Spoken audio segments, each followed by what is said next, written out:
तो फिर आप कुर्बानी करेंगे तो क्या कहेंगे जानवर पर? बिस्मिल्लाहिर्रहमानिर्रहीम अल्लाहु अकबर क्यों नहीं कहते हो?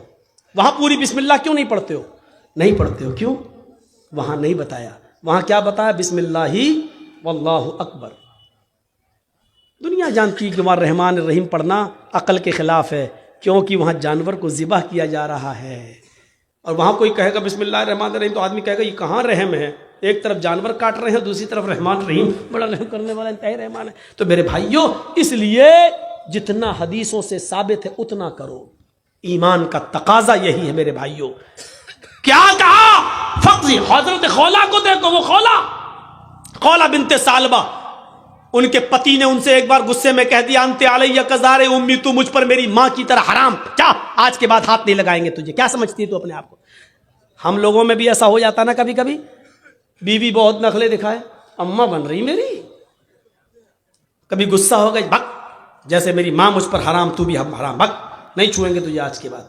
ये जुमले बहुत खतरनाक हैं, हम बोल देते हैं बड़ी आसानी से, लेकिन बहुत खतरनाक है। खौला बिनते सालबा के शौहर ने औस अपने सामित ने जब ये जुमले कह दिए कि अंते अलैया कज़ारे उम्मी, तू मुझ पर मेरी मां की पीठ की तरह हराम हो चुकी है, बाद में बड़े पछताए तो खौला बिनते सालबा को अल्लाह के नबी के पास भेजा।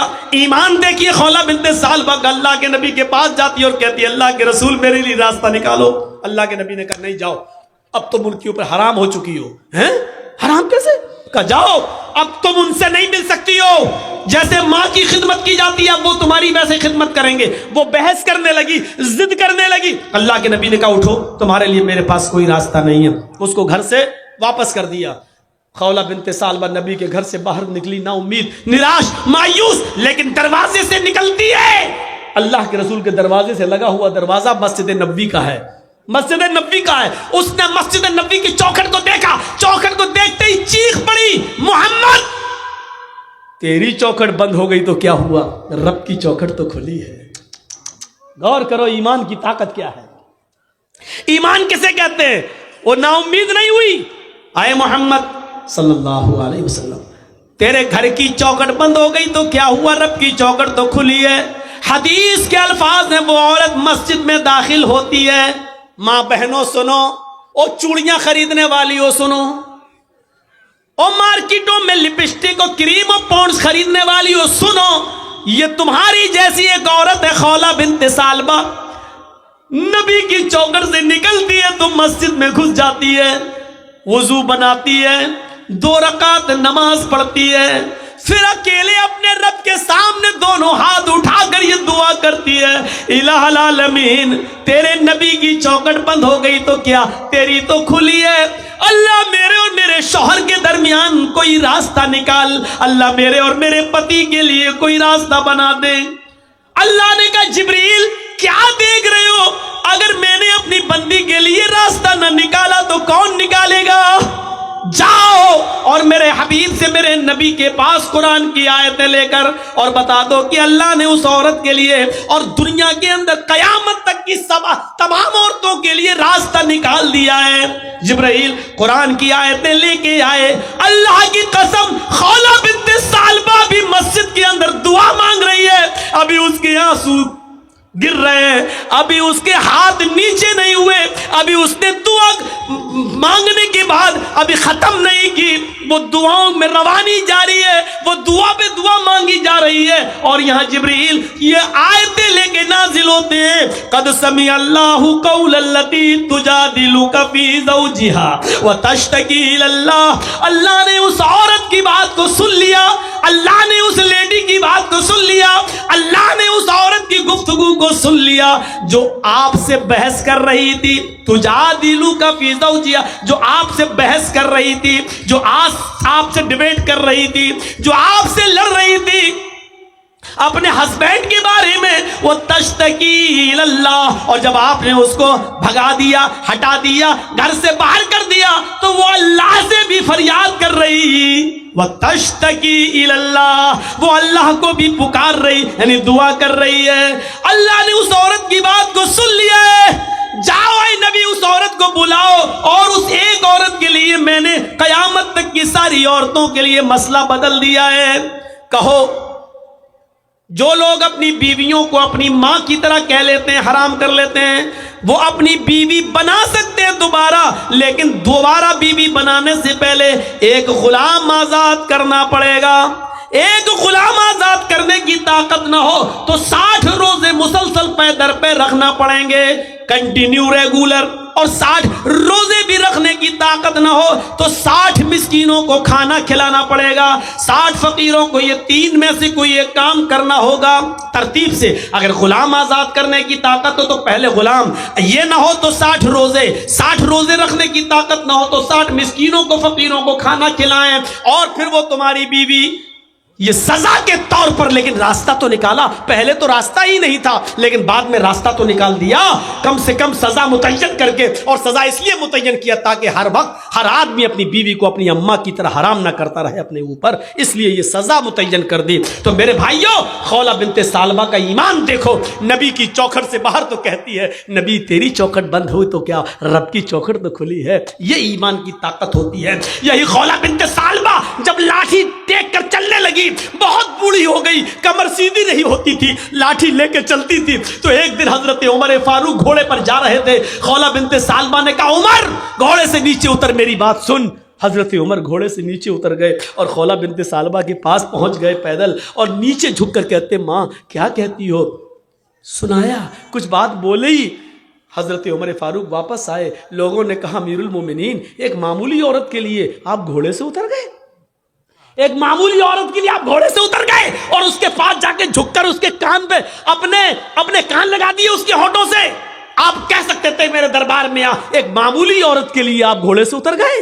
हजरत उमर फारूक रोते हुए कहते हैं, नहीं, इसको मामूली औरत मत कहो, ये मामूली औरत नहीं है। जब नबी का दरवाजा बंद हो गया तो इस औरत की गुफ्तगू को अर्श वाले ने अर्श पे सुना है। ये मामूली औरत नहीं है, जिसकी जबान से निकलने वाली दुआ को अल्लाह भी रिजेक्ट नहीं कर सका, अल्लाह ने इसकी दुआ अर्श पर कबूल की। उमर की क्या मजाल जो इसकी बात को सुनने के लिए घोड़े से ना उतरे, उमर की क्या हिम्मत जो इसकी बात को सुनने के लिए घोड़ा ना छोड़े। अरे जब अल्लाह ने इसकी बात को रिजेक्ट नहीं किया तो उमर इसकी बात को रिजेक्ट कैसे कर सकता है? जब 7वें आसमान के ऊपर अल्लाह ने इसकी बात को सुना तो उमर इसकी बात को कैसे मना कर सकता है, कैसे नहीं सुन सकता है? मेरे भाइयों, ये ईमान की ताकत थी। ईमान 4 8 पढ़ ली फिर भी कबूल नहीं हुई। अच्छा, मैं 4 और पढ़ लेता हूं। झुंझला गया कहने वाला, कहने लगा 4 क्या 4000 भी पढ़ डालो तो कबूल नहीं होगी। इसलिए नहीं होगी क्योंकि तुमने वजू नहीं बनाया। अगर तुम चाहते हो कि आपकी नमाज कबूल हो तो पहले वजू बनाओ। अल्लाह कहता है तुम्हारी नमाज हम तब कबूल करेंगे जब तुम अच्छी तरीके से वजू बनाओगे। वजू होगा तो नमाज होगी, वजू नहीं तो नमाज नहीं। वजू के लिए शर्त है, नमाज के लिए शर्त है वजू। जब वजू नहीं तो नमाज नहीं। इज़ा फात शर्त फातल मशरूत, जब मशरूत पूरा नहीं हुआ तो शर्त पूरी नहीं हुई तो मशरूत भी पूरा नहीं होगा। जब आप किसी चीज की शर्त को पूरा नहीं कर रहे हैं, ए माइक मैन, ये माइक तूने लगाया है, अच्छी आवाज देगा तो पैसा दूंगा। माइक डिस्टर्ब कर रहा है, आवाज तो आदमियों तक नहीं पहुंच रही है, तो आप भी माइक मैन को पैसा नहीं देंगे क्योंकि उसने आपकी शर्त के मुताबिक माइक नहीं लगाया। अल्लाह कहता है हम तुम्हें बादशाही देंगे, हम तुम्हें इज्जत देंगे, हम तुम्हें हुक्मरां बनाएंगे, हम तुम्हें अजीज बनाएंगे। शर्त यह है इन कुंतुम मोमिनीन, पहले तुम अपने अंदर ईमान पैदा करके दिखाओ, पहले तुम पक्के सच्चे मोमिन बनकर दिखाओ। हमने जब बुनियाद ही छोड़ दी तो हम जलील नहीं होंगे तो क्या होंगे? इस माइक की बुनियाद है तार। ये तार आप खींच लें तो माइक आवाज देगा? नहीं देगा। और एक बात याद रखिएगा, मेरी मिसाल पर गौर कीजिएगा, जो चीज अपनी बुनियाद को छोड़ देती है वो कभी बुलंदी पर नहीं जाती है, इज्जत नहीं पाती है, बल्कि नीचे की तरफ जाती है, जलील होती है, पस्ती की तरफ जाती है। कभी आपने देखा है आम का फल आम के पेड़ पे लगा हुआ है? मैं आपसे पूछना चाहता हूं, ये आम का पेड़ है और आम के पेड़ पे आम लटका हुआ है, अचानक हवा चलती है और आम आपस में टकराते हैं और एक आम टूटता है। वो आम जब टूटता है तो वो जमीन पर क्यों गिरता है? आसमान उसको अपनी तरफ क्यों नहीं खींचता है? क्या कभी आपने गौर किया है?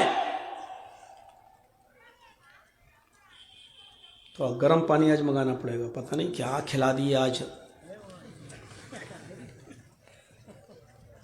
शुरू से ही आज गर्म, लेकिन अभी सही हो जाएगा इंशाल्लाह, मुझे उम्मीद है। और बोलता हूं तो और अच्छा होता जाता है, लेकिन थोड़ा गर्म पानी रखिए। हाँ, तो आम लगा हुआ है, आम का पेड़, आम जब टकराता है, हवा चली, वो गिरता है, टूटता है, तो वो जमीन पे क्यों गिरता है? साइंटिस्ट बताएं, फलसफी बताएं, वो ऊपर क्यों नहीं जाता? गरम है ना? अब इतना भी गरम ना हो। Okay, very good. वो नीचे गिरता है, ऊपर क्यों नहीं जाता? ये मिसाल है, जब तक वो अपनी जड़ और अपनी बुनियाद से जुड़ा हुआ था, तब तक उसमें दिन पर दिन मिठास बढ़ रही थी। कच्चे से पक्का होता जा रहा था, उसमें मिठास आती जा रही थी। शुरू में खट्टापन था, बाद में उसमें मिठास आ गई। दिन पे दिन छोटे से बड़ा होता जा रहा है। क्यों? उसमें दिन पर दिन तरक्की होती जा रही है। क्यों? क्योंकि वो अपनी जड़ को पकड़े हुए है। लेकिन जब उसने अपनी जड़ से रिश्ता तोड़ लिया, टकराया और टूटा, जब उसने अपनी बुनियाद से रिश्ता खत्म किया, अपने रिश्ते को तोड़ा, तो वो जमीन पर आया। यह इस बात का इशारा है कि अपनी बुनियाद से रिश्ता तोड़ने वाला कभी तरक्की नहीं करता, वो जलील होता है, वो नीचे आता है। मुसलमान की बुनियाद है ईमान, मुसलमान की बुनियाद है इस्लाम, मुसलमान की बुनियाद है कुरान। जब तक ये ईमान से अपना रिश्ता मजबूत रखेगा, जब तक ये ईमान से जुड़ा रहेगा, दुनिया की कोई ताकत इसका कुछ नहीं कर सकती है। ये दिन पे दिन तरक्की करेगा, आगे बढ़ता जाएगा। लेकिन जब ईमान से रिश्ता तोड़ेगा तो गैर मुस्लिम इसको लुक़्मे अचल बनाएंगे। कभी मॉब लिंचिंग में मारा जाएगा, कभी दहशतगर्दी के इल्जाम में जेल की सलाखों में जाएगा, कभी मेरे भाइयों उस पर दूसरी कौमें मुसल्लत हो जाएंगी और उसको जलील ख्वार कर देंगी। इसलिए क्योंकि इसने इस्लाम से और ईमान से अपना रिश्ता तोड़ लिया है। जब तक ईमान के साथ जुड़ा रहेगा, तरक्की करेगा। ईमान से रिश्ता तोड़ लेगा तो आम की तरह नीचे गिरेगा, तरक्की नहीं करेगा। पतंग तो आपने देखी होगी, मौलाना साहब देखी नहीं है, उड़ाते भी हैं।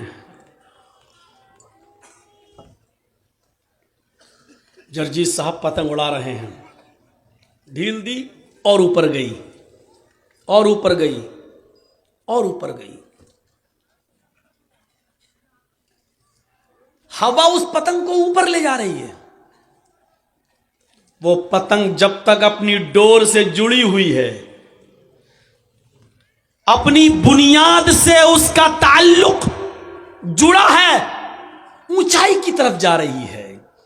लेकिन कभी आपने देखा है कि दूसरी पतंग आती है और इस पतंग की डोर को काट देती है, उसके धागे को, उसके मांझे को काट देती है, और जैसी उस पतंग का धागा कटता है, उस पतंग की डोर कटती है, फिर आसमान उस पतंग को अपनी तरफ नहीं खींचता, हवा उसको ऊंचाई की तरफ नहीं उड़ाती, बल्कि जैसी उसकी डोर कटती है वो पतंग हिचकोले खाती है, जंपिंग करती है और कुलामंडियां खाते हुए जमीन की ऊपर आती है। और जमीन पर बैठे हुए, नजर लगाए हुए छिछोरे लड़के, औबाश लड़के, मुसलमानों के, हमारी और आपकी बिगड़ी हुई औलादें, स्कूलों से दूर रहने वाली औलादें, कॉलेज और यूनिवर्सिटी से दूर रहने वाले बच्चे उस पतंग पर टूट पड़ते हैं और छीना झपटी में उस पतंग के टुकड़े टुकड़े कर देते हैं। कभी आपने सोचा है, वो पतंग तो बुलंदी की तरफ जा रही थी, वो पतंग तो आसमान की तरफ जा रही थी, उस पतंग को कोई पकड़ नहीं सकता था, इतनी ऊंचाई पर जा रही थी कि उड़ाने वाला भी उसको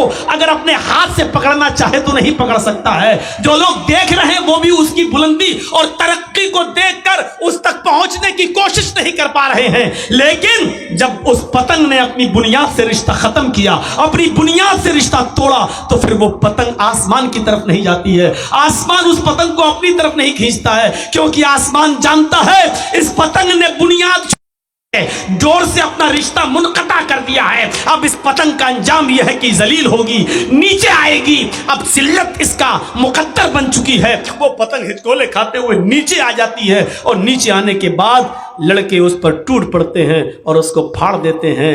मुसलमान जब तक कुरान और हदीस को पकड़े रहेगा, ईमान से अपना रिश्ता मजबूत रखेगा, उसकी बुलंदी तक कोई नहीं पहुंच पाएगा। दुनिया की कोई कौम उससे ऊपर नहीं बढ़ सकती है। देखेगी तो यही सोचेगी इतना ऊपर हम कैसे जाएं। जब तक ईमान से रिश्ता मजबूत रहेगा कोई उस वक्त उसको छू नहीं सकता।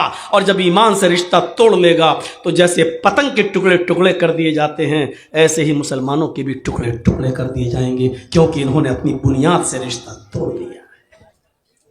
जर्जी साहब मिसाल तो बड़ी अच्छी दी है आपने, लेकिन ये मिसाल सिर्फ यही 1.5-2 घंटे तक के लिए है। सुबह हम वही करेंगे जो करते आए हैं हमारे बाप दादा के जमाने से। हम फिर कैरम बोर्ड खेलेंगे। परसों हमारे घर में शादी होगी, हम फिर डीजे बजाएंगे।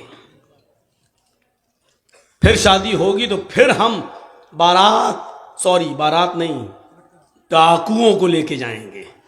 चोर और लुटेरे जाएंगे बारात, लड़की वाले के घर डाका डालने के लिए। हम वही करेंगे जो करते आए हैं। ईमान से हमारा रिश्ता मुनक़ता हो गया। फिर सुन लो, ईमान से जितना मजबूत होगा हमारा रिश्ता, हम तरक्की करेंगे। जहन में बैठ गई ये बात। और जब बुनियाद छोड़ देंगे, ईमान से रिश्ता कमजोर हो जाएगा, तो माफ कीजिएगा, सॉरी, हम जमीन पर आ जाएंगे, फिर हम तरक्की नहीं कर सकते।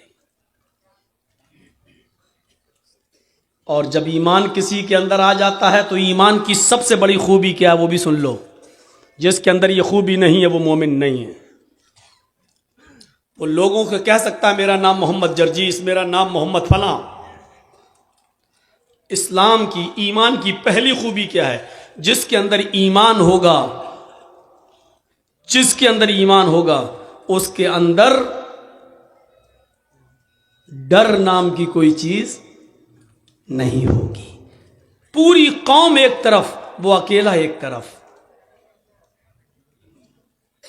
वो किसी से नहीं डरेगा सिवाय अल्लाह की। ये पहली खूबी है। और इसको मैं यूं समझाऊं आपको कि अभी एक पुलिस वाला मौजमपुर में आ जाए, थानेदार आ जाए, उसके हाथ में ना पिस्टल हो, ना बंदूक हो, ना लाठी हो, ना डंडा हो, ना AK-47 हो। सुना है कि यहां बहुत से लोग शराब पीते हैं, बताओ कौन कौन पीता है? भले ही आप नाम ना बताएं, लेकिन उस पुलिस वाले के सामने भीगी बिल्ली बने खड़े होंगे। नहीं साहब कोई नहीं है। कैसे नहीं है? नहीं साहब आपको गलत सूचना मिली है। वो डांट रहा है, चीख रहा है, चिल्ला रहा है, उसके पास कोई चीज नहीं है, ना लाठी, ना डंडा, ना पिस्टल, ना बंदूक, लेकिन उसके बावजूद हम उससे डर रहे हैं। वो अकेला है, निहत्था है, लेकिन उसके बावजूद हम उससे डर रहे हैं। हम उसको क्यों नहीं मार रहे हैं? हम उसको थप्पड़ क्यों नहीं जड़ रहे? भाग क्यों? वो अकेला हमारे ऊपर धौंस क्यों जमा रहा है? हम उससे इसलिए डर रहे हैं क्योंकि हम जानते हैं कि पुलिस वाला अकेला है जरूर, लेकिन इसके पास गवर्नमेंट की ताकत है, ऑन ड्यूटी है।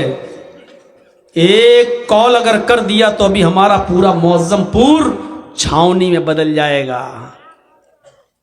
और पुलिस वाला भी जो डांट रहा आपको, वो भी जानता है कि मैं अकेला आया जरूर हूं, लेकिन मैं सबके ऊपर जो हावी हूं उसकी वजह यह है कि मेरे साथ सरकार की ताकत है। एक पुलिस वाला जब यह समझ लेता है कि मेरे पास सरकार की ताकत है,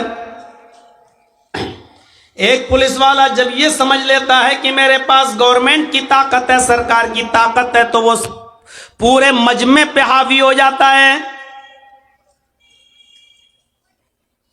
फिर उसको किसी का डर नहीं होता है। उसी तरीके से एक मुसलमान, एक मोमिन, जब उसके अंदर ईमान पैदा हो जाता है तो फिर वो किसी का खौफ अपने अंदर पैदा नहीं करता। वो जानता है कि दुनिया मेरे साथ हो या ना हो, लेकिन अल्लाह मेरे साथ है, उसकी मदद मेरे साथ है।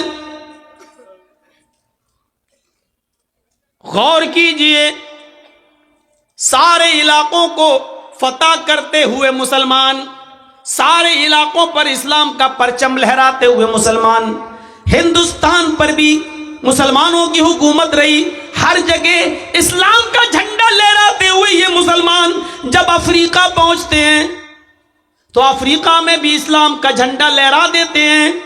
लेकिन अफ्रीका पहुंचने के बाद उनको एक समंदर मिलता है। अफ्रीका पहुंचने के बाद उनको एक समंदर दिखाई देता है। ये मुसलमान पीछे मुड़ के देखते हैं तो इस्लाम का झंडा फैल चुका है, दाएं देखते हैं तो इस्लाम का झंडा लहरा रहा है, बाएं देखते हैं तो उनको इस्लाम नजर आता है, सामने समंदर है। इन मुसलमानों का एक काबिले जिक्र नौजवान, नाम है उसका उक़बा इब्न नाफ़े, 2 रकात समंदर के किनारे खड़ा होकर समंदर के पानी से वुजू बनाता है। नौजवानों, अपना हाथ उठाओ और अपने गालों पे थप्पड़ मारो। एक तुम नौजवान हो और एक वो नौजवान है। दाएं देखता है तो इस्लाम, बाएं देखता है तो इस्लाम का झंडा, पीछे देखता है तो पूरी दुनिया में इस्लाम लहरा चुका है। सामने समंदर आ जाता है, चीखता है, चिल्लाता है, वुजू बनाता है समंदर के पानी से और 2 रकात नमाज पढ़ता है। नमाज पढ़ने के बाद वो उक़बा इब्न नाफ़े समंदर को देखता है, समंदर की लहरें जोश मार रही हैं, तूफान भी आया हुआ है। उसने समंदर के पानी में तुग़यानी पैदा कर दी। समंदर का पानी पूरे जोश और खरोश के साथ है, लेकिन उक़बा इब्न नाफ़े को न आंधी की फिक्र है, न तूफान की फिक्र है, न सैलाब की फिक्र है, न समंदर की लहरें जो जोश मार रही हैं उनकी फिक्र है। चीख कर कहता है, इलाहल आलमीन, मैंने दाएं भी तेरे नबी का झंडा लहरा दिया है, मेरे बाएं तरफ भी इस्लामी इस्लाम है, मेरे पीछे भी इस्लामी इस्लाम है, मेरे सामने कोई बस्ती नहीं है, मेरे सामने कोई कंट्री नहीं है, मेरे सामने कोई गांव नहीं है, मेरे सामने कोई शहर नहीं है, सामने समंदर है, समंदर भी जोश मार रहा है। इलाहल आलमीन, मुझे इस जोशीले समंदर की फिक्र नहीं है, मुझे सिर्फ इतना मालूम हो जाए इस समंदर के पार भी, इस समंदर को क्रॉस करने के बाद भी तेरी कोई बस्ती है, तेरा कोई मुल्क है जहां तेरा कोई बंदा रहता है। अल्लाह, तेरी इज्जत की कसम खा के कहता हूं, मैं अपने घोड़ों को समंदर में डाल दूंगा, मैं लहराने वाली मौजों को नहीं देखूंगा, मैं उठने वाले समंदर के अंदर इन मौजों की परवाह नहीं करूंगा, मैं अपने घोड़ों को समंदर में डाल दूंगा और उस वक्त तक रुकने का नाम नहीं लूंगा जब तक कि समंदर को पार करके, समंदर को क्रॉस करके उस मुल्क में, उस गांव में, उस शहर में, उस सिटी में, उस कंट्री में भी जब तक तेरे नबी का झंडा न लहरा दूं, जब तक तेरे नबी का झंडा न फहरा दूं, उस वक्त तक मैं चैन से सोने का नाम नहीं लूंगा, मैं चैन से, मुझे नींद नहीं आएगी। लेकिन मुझे मालूम नहीं कि समंदर को पार क्रॉस करने के बाद भी कोई मुल्क है या नहीं। देख रहे हैं आप? अब सोचो, ईमान किसको कहते हैं? कैरम बोर्ड खेलने वालों, पतंग उड़ाने वालों, शादियों में डीजे बजाने वालों, अपना ईमान अपने दिल में रखकर इस ईमान के बारे में सोचो कि इस ईमान में और तुम्हारे ईमान में कितना फर्क है। वो नौजवान कहता है कि उस वक्त तक मैं नहीं सोऊंगा जब तक कि उस बस्ती में भी तेरे नबी का झंडा न लहरा दूं। और तुम तो अपने घर पर भी नहीं लहरा सकते हो। घर तो छोड़ो, तुम अपने आप पर भी इस्लाम नाफिज नहीं कर पाए हो। अपने घर पर क्या करोगे? और अपने घर पर नहीं कर सके हो तो अपने मुल्क में क्या करोगे? और अपने मुल्क में नहीं कर सके हो तो सारी दुनिया में क्या करोगे? मेरे प्यारे साथियों, एक तरफ इस ईमान को देखो और एक तरफ अपना ईमान देखो।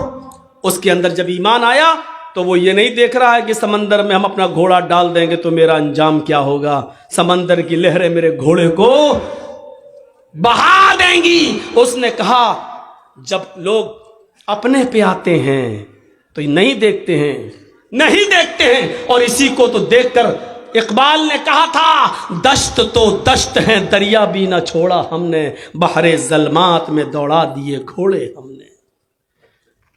वो कौन सा ईमान था जो समंदर की जोशीली लहरों को भी नहीं देखता था और कहता था, अल्लाह बस मुझे इतना पता चल जाए कि इस समंदर को क्रॉस करने के बाद भी कोई मुल्क है, कोई शहर है और जहां तेरी मखलूक रहती है, अल्लाह तेरी इज्जत की कसम मैं सोऊंगा नहीं जब तक कि उस बस्ती पर हम मोहम्मद का झंडा ना फहरा दें। तुम अपनी बहनों को बाजारों में जाने से नहीं रोक सकते हो, कलिया चक की शॉपिंग करने से नहीं रोक सकते हो, अपनी बेटियों पर पाबंदी नहीं लगा सकते हो, अपने घरों पर इस्लाम क्या नाफिज करोगे। मौलाना क्या होगा यूपी के चुनाव में, मौलाना हर जगह ये, फिर ऐसा ना हो। वो तो होगा, क्यों रो रहे हो? देखो ये दिन हमें भी देखना पड़ेंगे, तुम्हें भी देखना पड़ेंगे, क्योंकि अल्लाह ने कहा है हम बुलंदी उसको देते हैं जो अपनी बुनियाद से जुड़ा हुआ हो। हम तो अपनी बुनियाद से रिश्ता खत्म कर चुके हैं, हम अपनी बुनियाद से रिश्ता तोड़ चुके हैं। हमें बुलंदी नहीं मिल सकती, हमें इज्जत नहीं मिल सकती, हमें तरक्की नहीं मिल सकती, क्योंकि बुनियाद से हमने रिश्ता तोड़ लिया है और हमारी बुनियाद है ईमान। ये ताकत आ जाती है ईमान के बाद। हमारे अंदर ये ताकत है। जिस लड़के की शादी हो रही है वो खुद डीजे बंद नहीं करा सकता है।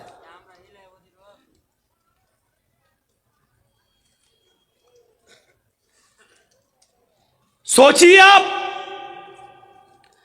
वो कौन सा ईमान था।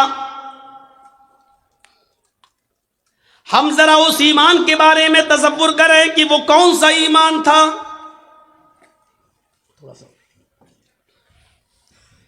कि हुकूमतों को, सल्तनतों को पलटते हुए तारिक इब्ने ज़ियाद, सारी जगह इस्लाम लहराता हुआ तारिक इब्ने ज़ियाद जब स्पेन पहुंचता है, स्पेन भी अफ्रीका में है, जब स्पेन पहुंचता है तो तारिक इब्ने ज़ियाद अपने साथ जिन फौजियों को लेकर गया था, जिन कश्तियों में बैठकर सफर करते हुए जब पहुंचा था और स्पेन में पहुंच चुका तो उसने कहा सारी जगहों पर हमने इस्लाम लहरा दिया है, फहरा दिया है, इस्लाम का झंडा फहरा दिया है, मोहम्मद का दीन हर जगह पहुंच चुका है, सिर्फ स्पेन बाकी रह गया है। अब हमें स्पेन के अंदर इस्लाम का झंडा लहराना है। अब हम इस्लाम की दावत स्पेन के अंदर देने आए हैं। नौजवानों क्या मेरा साथ दोगे? तारिक इब्ने ज़ियाद की फौज ने कहा बिल्कुल, हम तो आए इसीलिए ताकि आपका साथ दें। तारिक इब्ने ज़ियाद ने कहा अगर तुम चाहते हो कि इस बस्ती में इस्लाम का झंडा लहरे, मोहम्मद का दीन तरक्की करे, तो सबसे पहले जिन कश्तियों पर तुम सवार होकर आए हो उन कश्तियों में आग लगाओ। जिन नावों में, जिन कश्तियों में बैठकर तुम आए हो उन कश्तियों में तुम आग लगाओ। उन फौजियों ने कहा कि हम आग क्यों लगाएं? इस्लाम का झंडा लहराने के बाद फिर हमें अपने घर भी तो जाना है। अगर कश्तियों में आग लग गई तो हम समंदर को पार करके अपने घर कैसे जाएंगे जब कश्तियां ही नहीं रहेंगी। तारिक इब्ने ज़ियाद ने कहा पहले नाव अपनी सारी कश्तियां जलाओ। जब सारी कश्तियों में आग लगा दी गई तब तारिक इब्ने ज़ियाद ने कहा अब सुनो, अब तुम अच्छी तरीके से लड़ोगे और अच्छी तरीके से मुकाबला करोगे, क्योंकि अब तुम्हें अपने घर जाने की फिक्र नहीं होगी। ईमान देखिए किसी के अंदर जब ईमान पैदा होता है तो कैसे पैदा होता है। सुनो, हमने कश्तियां जला दी हैं, घर वापस जाने का सपना तुम्हें नहीं देखना है। अब इस स्पेन के अंदर इस्लाम का झंडा लहराना है। अब उसके दो ही रास्ते हैं, या तो जिंदा रहना है तो मोहम्मद के दीन के लिए लड़ना है और झंडा लहराना है, और अगर ऐसा नहीं कर सके हो तो लड़ते लड़ते अपनी जान दे देना है और शहीद हो जाना है। इन दो रास्तों के अलावा हमारे पास कोई रास्ता नहीं है। घर वापस जाने का तसव्वुर और उसकी विचार, उसका अपने दिमाग से, अपने मस्तिष्क से, अपने माइंड से निकाल दो, अपने ब्रेन से इस बात को निकाल दो कि तुम्हें घर वापस जाना है। अब उंदुरुस में रहना है, इस्लाम का झंडा लहराना है, जिंदा रहना है तो लड़ना है, इस्लाम फैलाना है, या फिर मरकर शहीद हो जाना है। दो, तीसरा रास्ता नहीं है। मेरे भाइयों, ये ताकत ईमान की ताकत थी। ईमान की ताकत तारिक इब्न ज़ियाद के अंदर, जिसने कश्तियों को जला दिया ताकि हमारे किसी फौजी को देखा है हम हार जाएंगे, ये लोग बहुत ज्यादा हैं, हमें मार देंगे, भागा, समंदर के पास आया, कश्ती उठाई और लेके चलने लगा। नहीं, जब कश्तियां ही जला दी गई तो भागने का तसव्वुर ही नहीं है। अब लड़ना है, या तो इस्लाम फैलाना है जिंदा रहकर, या मरकर शहीद हो जाना है। दोनों सूरतों में घर नहीं जाना है। मेरे प्यारे भाइयों, ये इस्लाम का तसव्वुर था, ये ईमान की ताकत थी। क्या कहोगे मौलाना? बात तो सही कह रहे हैं। जो आदमी रात के 12 और 1 बजे, जिसकी ईमान की ताकत ये हो कि उसकी नजरें मोबाइल पर हो और वो देख रहा हो अभी तो 1 GB बाकी है, 1.5 GB रोज मिल रही थी, ये टाइम खत्म होने से पहले इसको भी इस्तेमाल कर लो, तो बजाय इसके कि उसको कुरान की आयतें और कुरान की तिलावत सुनने में, किसी आलिम की तकरीर सुनने में वो 1 GB ख़त्म कर देनी चाहिए, लेकिन वो लायानी और बेहुदा चीज़ें देख कर वो 1 GB ख़त्म कर रहा है। ये हमारे ईमान का हाल है। वला तहिनु वला तहज़नु व अंतुमुल अलौना इन कुंतुम मोमिनीन। मोमिनो तुम गम न करो, मोमिनो तुम मायूस न हो जाओ, मोमिनो तुम परेशान मत हो, मोमिनो तुम्हें परेशान होने की कोई जरूरत नहीं है, तुम्हें निराश होने की जरूरत नहीं है। वो अंतुमुल अलौन, तुम ही बुलंद रहोगे, तुम्ही को हुकूमत देंगे, तुम्ही को सरदारी देंगे। शर्त यह कि पहले तुम अपने अंदर ईमान पैदा कर लो, पहले तुम अपने अंदर ईमान पैदा कर लो। वो हजरत खंसा, औरतें आई है ना माँ बहनें, सुनो, तुम्हारी नकेल कसना ज्यादा जरूरी है। और सुनो, वो कौन सा ईमान था, वो कौन सी ताकत थी? वो खंसा जो इस्लाम लाने से बहुत बड़ी शायरा थी। पहले तो खंसा का एक मुख्तसर सा इंट्रोडक्शन करा दूं। बहुत बड़ी शायरा थी और बहुत बड़ी बिजनेसमैन थी। मक्के में जब आती थी और उकास का मेला जहां लगता था मक्के में, वहां उसका खेमा लगता था, खेमा, और उस खेमे के बाहर लिखा जाता था अरसल अरब, अरब की सबसे बड़ी शायरा, अरब की सबसे बड़ी मरसिया पढ़ने वाली खातून, इतनी काबिल औरत। लेकिन इस्लाम लाने से पहले उसकी हालत दूसरी थी। जब वो इस्लाम नहीं लाई थी, उसका एक भाई मुआविया, काफिरों ने उसको मार दिया, खत्म कर दिया, कत्ल कर दिया। खंसा अपने भाई मुआविया की याद में बूढ़ी हो गई, बार बार उसको याद करती रही। खंसा का दूसरा भाई था सख्र, खंसा का दूसरा भाई था सख्र। सख्र ने अपने भाई मुआविया का बदला लेना चाहा, दुश्मनों को पता चल गया, दुश्मनों ने खंसा के दूसरे भाई सख्र को भी कत्ल कर दिया। जब सख्र भी कत्ल। अस्सलामु अलैकुम वरहमतुल्लाह। मुहतरम मेरे प्यारे साथियों, आप हजरात ज़रूर हमारे इस चैनल को सब्सक्राइब कीजिए और जब भी हम वीडियो डालेंगे आप तक ज़रूर पहुँचेगी। और ज़्यादा से ज़्यादा इस बयान को शेयर करना और लाइक कमेंट करना।